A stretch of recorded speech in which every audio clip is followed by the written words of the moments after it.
Good afternoon and welcome to Arkansas Children's Hospital. I'm Rebecca Brockman, joined by Hope Mullins. She is the Assistant Director of the Injury Prevention Center here at Arkansas Children's. Welcome, Hope. Thank you. And we are in the Family Resource Center, which is on the first floor of Arkansas Children's in the safety zone. And this just serves as a great resource for our families to be able to know how to take care of their children in the house, bathroom, in the bedroom, making sure that they're safe. So, but today we are talking about water safety. Hope this is a message that we constantly want to share. We want to keep our families safe this summer. And we know you're going to be headed out to lakes and beaches and to the pools, but we want you to stay safe. Absolutely. So first of all, let's just talk about locally and overall. How does drowning, what are the drowning stats for children in Arkansas and in the country? So nationally, when we look at data from 2010 to 2017, drowning has been the leading cause of death for children from the ages of 1 to 4, and for kids 5 to 14, it's the second leading cause of death. So that means we really have a lot of work to do to keep our families safe. What that amounts to is about 5,000 kids a year are drowning, and that's almost 2 a day. And in Arkansas, our numbers are pretty similar. For kids aged 1 to 4, it is the leading cause of death, and for 5 to 14-year-olds, it's the second leading cause of death. So when we look at rates, and that's how we compare Arkansas to the U.S. and to other states. In the U.S., the rate is 1.13 per 100,000. So what that means is for every 100,000 kids, a little over 1 are going to die from drowning each year. And in Arkansas, it's almost 2. It's 1.73. We rank 7th in the nation for kids dying from drowning. So there's definitely things we can do to keep our kids safe in and around the water. Okay, and so when we look at that ages 1 to 4, yes. Leading cause of death, why is that age most at risk? Well, when you think about a 1 to 4-year-old, how big their head is, and they're getting into everything, they're learning, they're exploring, they don't understand dangers like other people do. And so when we talk about their head's about a third the size of a 1-year-old's body, it's very easy for them, they're top heavy. So if they fall into, say, a bucket of water or into the toilet, they don't have the body strength to get up out of it. So part of it is just where they are developmentally. They're exploring, they're learning, and they don't understand the dangers, and they can't get out of a situation that they might happen to get themselves into. Okay, so for parents who are watching, what can they do to make sure that their child is safe at home, and then when they're headed out on that beach vacation? Okay, great.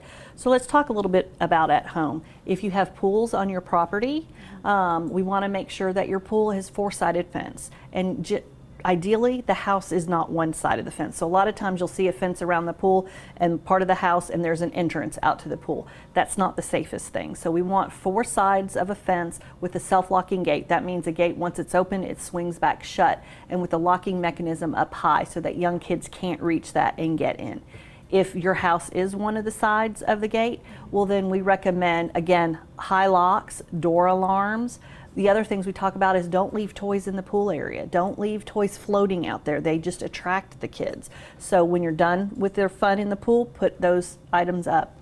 And if you have open bodies of water on your property, like creeks, streams, ponds, things like that, supervision is key. That's the biggest thing. But again, you can also keep those safety features on your doors, the alarms and the locks that young kids can't get out of. And then you also want to teach older children that they should never swim alone, and older children should always ask before they're going in the water. And let an adult know, yes. Or someone know. Right. Along those lines, let's talk about swim lessons. We've heard a lot about swim lessons in the news recently, yes. Especially here in Central Arkansas. When should a parent enroll their child in swimming lessons? Well, the American Academy of Pediatrics, which is who we go to for the best practice advice, recommends that after age 1 would be a good time to start teaching kids swim lessons and skills for safety in the water. So we have partnered with an organization called Swim Before Skill, and it's a water safety class, and we're partnering with them. We're offering these prescriptions for free lessons, and so they really talk to help families kind of learn how to teach your kid to be safe around the water, and it's a great starting opportunity, so that they can get this referral from our pediatricians here on campus. They can come to the safety zone and do an assessment, and we can provide a referral for that as well. This is excellent. It's basically, like you said, a prescription for swim classes, and it's a new partnership that we have this year with Safety Before Skill. So we want to make sure that your child is prepared and your family is prepared when they're heading out into the water. And no age is too young. I mean, well, one, but I meant no age is too old. So if you've got a 15-year-old that doesn't know how to swim and you want to get them lessons, that will help. I think that's a good point, because we mostly think about young children drowning, but older children are susceptible as well. Absolutely. Nobody, even Olympic swimmers, are immune from drowning. You can always get into a situation that can be dangerous. So we always make sure that's one of the things we recommend, is definitely to have skills on basic swim skills on how to save yourself. This is a great idea. In addition to pools, there's other areas that can be dangerous in your house. Yeah, so a lot of parents don't think about that mop bucket that can hold a child can drown in 1 to 2 inches of water. So think about how much water we have in our toilets, and a mop bucket, the dog bowl, the kiddie pool in the backyard. So what we recommend for all those things that we can dump water out of is, once you're done mopping or once you're done with the kiddie pool, empty that water out and flip it upside down. That way, if it rains, it's not filling back up with water. And for the toilets, I know all of us who've had young kids know that they love to play in the toilet. Right. So what we recommend there is we have toilet locks that you can get a toilet lock, or keep that bathroom door shut and locked when your child is starting to get to that exploration age, so that it doesn't become a hazard for them. Excellent. So in addition to the locks and alarms, something that all parents can do is supervise. Absolutely. That is the key. Supervision is the key. So for children under the age of 5, we talk about touch supervision. And what that means is, at any point when your child is in the water, you can reach out and touch them. They shouldn't be farther from you than you can touch. And then as we get into older kids, we always talk about supervision of having a water watcher. So this is somebody whose job is designated to watch the water. They're not socializing, they're not reading, napping, drinking. Their job is to completely watch what's going on in the water, even if there's a lifeguard at that pool. We always say, have somebody who is designated water watcher. A lot of children drown at pool parties when there's tons of people around, because nobody's job is watching that water. The other thing we talk to parents about, especially for the water watcher, is know what drowning looks like. So we all have this vision of drowning that we see in the movies, help, and splashing around and calling for help. That is not what drowning looks like. That's movie drowning. What drowning is really silent, and it's deadly, because when you're drowning, an instinct kicks in and all you're trying to do is breathe. So every time your face comes above the water, all you have time to do is take a breath. And what drowning also looks like is kind of climbing a ladder motion, or pushing down, like you're trying to push yourself up out of the water. So we talk to the water watchers, if you're seeing those kinds of motions, that's a sign that that person is in danger and they need help. Okay. And you also brought some life jackets. Talk about what you brought and what parents should look for when they're looking for. So I brought a variety of life jackets and things that parents think are flotation devices. Right. So I want to point out, arm floaties are not going to save your child if they get into a situation. These are toys. These are not flotation devices. So don't use these thinking that they're going to help your child float around in the water. We talk about having a Coast Guard approved life jacket. So we have a variety of life jackets here. These are kind of little puddle jumpers. This is a common life jacket you'll see, and then a full life jacket. So the important thing, and you need to make sure that they're Coast Guard approved, so you really need to be looking at it when you're purchasing it.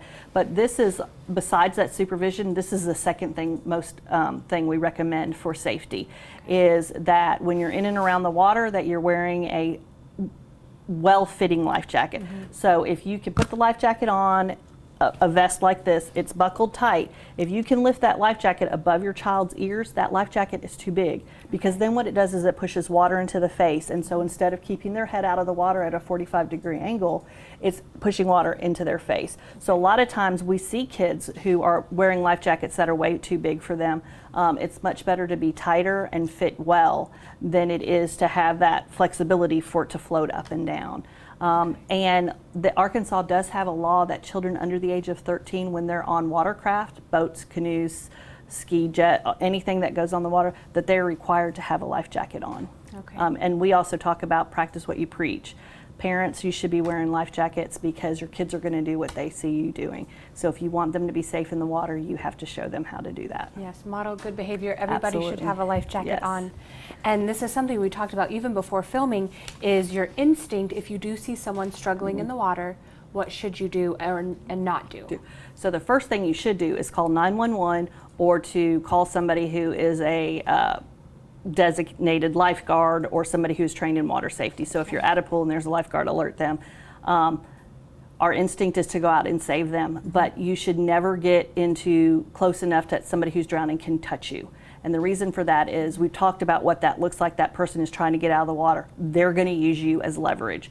And so a lot of times when you see 2 or 3 people in the news who've all drowned at the same time, it's most likely somebody was drowning, somebody went out to rescue them, and then they drowned because that person climbed on them and pushed them under the water and they couldn't get away. So we say don't get close enough to somebody who's drowning that they can touch you. Instead, throw them something. Give them throw them a life jacket, a life preserver, a rope, something that they can grab onto that you can then pull them out of the water to where it's safe. If you're in a boat, get close enough to them where again you can provide them with assistance, but make sure that they're not going to capsize what you're in. So if you're in a canoe and you've got somebody pulling on the side, you may both go in. So that's kind of 911, somebody who is trained, and then give them other types of assistance, but not your own body. Okay. This is excellent water safety tips from Hope Mullins at the Injury Prevention Center here. If you have additional questions, you can always call the Family Resource Center and they will put you in touch with the Injury Prevention Center and make sure that all your water safety needs are taken care of. So again, have a safe and fun summer, but especially when it comes to the water, make sure someone is supervising and that you have what you need to stay safe in the water, pools, beaches, any area of water. Hope, thank you for your time. You. Thank you for watching. If you do have a question for Hope, please leave it in the comment section and we'll pass it along. And thank you for watching. We'll see you next time. Thanks.